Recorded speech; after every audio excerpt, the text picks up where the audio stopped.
The Glass City Wranglers are back home taking on the Pharaohs, tail end of the first. Take a look at this.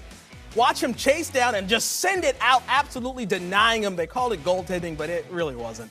In the second, Wranglers up one. John Washington sets, pump, resets, and then buries the three-pointer. It's a 4-point game.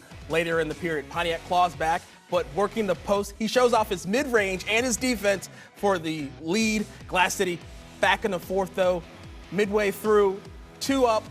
Pharaohs start to turn it on, but Khalil Gracie in the corner buries the triple. Pontiac pulls away, and the Wranglers fall 89-98. Really just defensively, they made some shots at the end. Didn't step up on some guys we should have, and weren't able to close it out. I don't think any of us are worried yet. I mean, we know what we have. I think there's definitely a lot of improvements from this game. A couple things we need to work on, get back at it, at practice, and we'll go from there.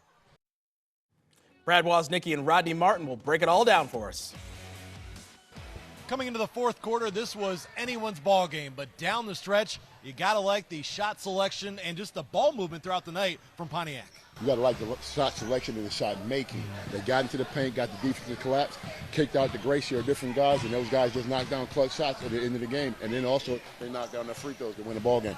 Individually for Glass City tonight, how about the performance of Luke Marenka going for 20+? And then you get Calvin Giles Jr., one of the new additions to this Wrangler team. He also went for 20+. The bench was a big story. The production in the paint was great for the Wranglers. Oh, I love the fact that they went high-low in that horn set and got Luke going down low, especially over that left shoulder. And then Giles came in as a newcomer, came with a lot of energy, finishing around the basket, rim protection, running the floor, rim running, and everything else. He made a real big impact on that team. I'm looking forward to seeing him next time. And we touched on this with the Wranglers.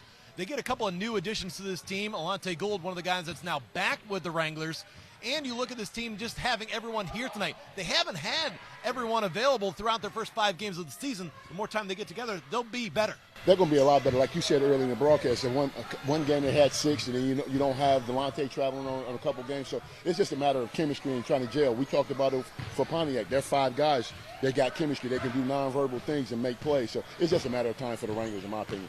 Pontiac steals one on the road tonight as we go back to the studio.